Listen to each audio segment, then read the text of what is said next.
Dime. Pregunta del público, ¿todo esto tendría que ver con esa serie de mujeres estériles como? Biglino dice, sí, digamos que en esa familia, donde las intervenciones genéticas sucedieron.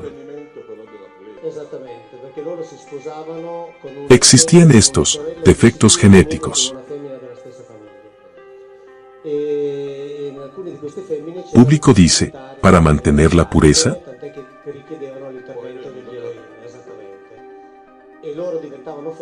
Biglino dice, porque ellos se casaban con una hermana o con una mujer de la misma familia.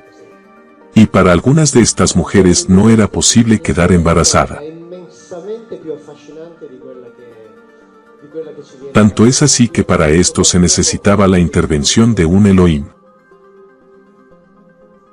Y ellas se volvían fértiles después de la intervención de ellos. Esto la Biblia nos lo dice muy claramente. Ya desde la mujer de Abraham. La verdadera historia es mucho más fascinante de la que nos cuentan. ¿Cuánto tiempo me queda? Así decido de qué hablar. ¿Los organizadores ya se han ido? Estoy preguntando cuánto tiempo me queda. Les decía antes que estos señores tenían una serie de necesidades neurofisiológicas. Esto lo encontramos en lo que nos cuenta la Biblia, en lo que nos cuentan los textos griegos. Y no solo ellos. En particular la Ilíada y la Odisea, que son aparentemente textos insospechables, dado que siempre se ha dicho que son puras obras de poesía épica. En cambio la Ilíada y la Odisea nos cuentan exactamente lo que cuenta la Biblia. Nos hablan de los mismos personajes. Por cierto, los acontecimientos son más o menos contemporáneos al éxodo bíblico, por lo tanto también la ubicación temporal coincide. Entre las necesidades neurofisiológicas que tenían había una muy extraña. Muy extraña. Es aquella de oler el humo producido por la grasa. Lo que es extraño. Y además les hablaré de otro aspecto aparentemente absurdo sobre los romanos. Antes alguien me preguntó si estos están todavía aquí o si ya se han ido. Digamos que si se descubriera que todavía están aquí, no me sorprendería. Obviamente no tengo pruebas, pero digamos que no me sorprendería. Que estos estuvieran aquí, en la época de Cristo nos lo dice inclusive Tácito, el más importante historiador romano. Si ustedes leen Historias, libro 5, capítulo 13. Tácito nos cuenta que cuando los romanos llegaron a Jerusalén en el 70 después de Cristo, en los cielos de Jerusalén hubo una gran batalla, con un deslumbrante uso de armas, en el cielo. Después se oyó una voz que desde lo alto dijo, los dioses se van. Y después como si fuera un ruido como un gran caos de personas que se van. Tácito. Flavio Josefo, historiador judeo-romano. En su obra La guerra de los judíos, libro 6, nos dice que cuando los romanos llegaron a Jerusalén, los sacerdotes, que como nos explicaba Estefanía, no se ocupaban de las almas, porque para la Biblia no hay ningún alma de la cual ocuparse. Está escrito en Eclesiastés 3, los hombres son como los animales, el hombre no es más importante que los animales y cuando mueren, ambos quedan enterrados. Punto. Esto no quiere decir que sea cierto. A lo mejor el que escribió eso no sabía nada del alma. Pero eso está escrito en la Biblia. Tras lo cual cada uno con esto, hace lo que quiera. Entonces, los sacerdotes oyen una voz en el interior del templo. ¿Qué dice? Nosotros abandonamos este lugar. Luego oyeron un gran estruendo. Después, dice Flavio Josefo, se tuvo un avistamiento que si no hubiera habido tantos testigos, nadie lo hubiera creído. Varios carros celestes rodearon la ciudad entre las nubes. Exactamente lo que nos cuenta Tácito. O Tácito y Flavio Josefo eran ufólogos antes literam. ¿O tenemos que constatar esto? Entre otras cosas querían, nos lo dice Tácito, continuamos con los romanos. Entre otras cosas necesitaban oler el humo de la grasa. La grasa era esta. Esta es la traducción de la Conferencia Episcopal Italiana, Levítico 3, como ofrenda que se quema para Yahvé, la grasa que recubre las entrañas, y la que está adherida a ella, los 2 riñones y la grasa que está sobre ellos, o sea, en los lomos, y la protuberancia del hígado, que extraerá junto con los riñones. El que habla es Dios. Es decir, Dios da estas órdenes. Esa grasa es mía. Esa grasa la quemas toda porque tiene que transformarse en humo porque lo tengo que oler, está en capítulo 28 de Números escrito 10 veces, porque me calma. En 2 libros publiqué estudios científicos que porque ese humo lo calma. Lo calma porque posee moléculas muy parecidas a las endorfinas que el cerebro hace producir a nuestro cuerpo, cuando nos tenemos que calmar. Ese humo está lleno de cosas parecidas a las endorfinas. La Biblia dice me calma, me calma, me calma. Entonces el humo de la grasa que recubre las entrañas. En la Ilíada y la Odisea esto está escrito 30 veces.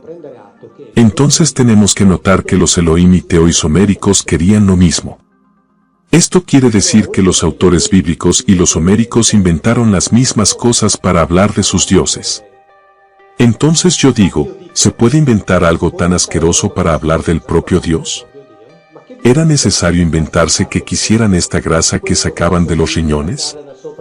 ¿Era necesario inventarse todo esto? El hecho es que estas mismas cosas las querían los dioses romanos. El libro Dioses y Religión en la Antigua Roma. Este es un libro escrito por un estudioso de filología en Florencia, con doctorado en filología clásica, especializado en la Escuela de Estudios de París, que en este libro nos dice lo que querían los dioses de la Antigua Roma. Escuchen lo que querían. Querían el omentum, la grasa abdominal que era parte de la víctima destinada a los dioses. Querían el omentum y sobre todo la grasa que cubre las entrañas. La grasa que cubre las entrañas.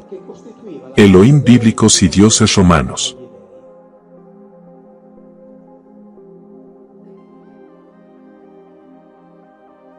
Dr. Gian Mateo Corrías. Editorial Arcadia. La misma grasa. Dioses romanos, griegos y bíblicos. Y si ustedes leen los textos hindúes, están las mismas cosas. Y si ustedes leen el Popol Vuh de los mayas, están las mismas cosas. Si leen las traducciones de textos chinos, del 1100 a.C., donde cuentan cómo se preparaba la grasa para los dioses, están las mismas cosas. En todos los lugares donde iban estos tenían las mismas necesidades. Se hacían quemar grasa. Los dioses romanos. Y hay muchos más, acá está escrito. Voy muy deprisa. Los dioses tenían con sus súbditos una relación que se llamaba conversión. Un intercambio. Tú haces algo para mí y yo hago algo para ti. Cuando ustedes lean la Biblia de esta manera, verán que la relación entre ellos y Yahvé era el conversión. Si hacen lo que yo digo, yo haré cosas que les harán estar bien a ustedes. Si ustedes no las hacen, los extermino. No era justo un conversión. Era más bien una extorsión. Pero llamémosle conversión. Una cosa más y terminamos, así que... Ok, existía este intercambio. Como había leído antes que... A Yahvé le asignan ese pueblo, la familia de Jacob.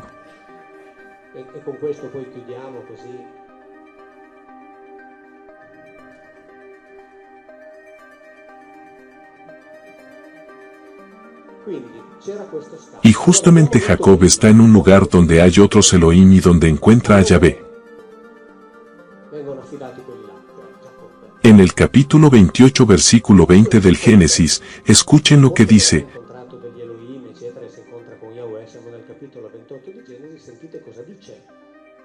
Jacob hizo este voto: si el Elohim me acompaña y me protege durante el viaje que estoy realizando, si me da pan para comer y ropa para vestirme, y si puedo regresar sano y salvo a la casa de mi padre, entonces Yahvé será mi Elohim, además, le daré el diezmo de todo lo que me dé. Es decir, si Yahvé demuestra que es capaz de hacer todo esto para mí, le daré el diezmo, es decir, el 10%.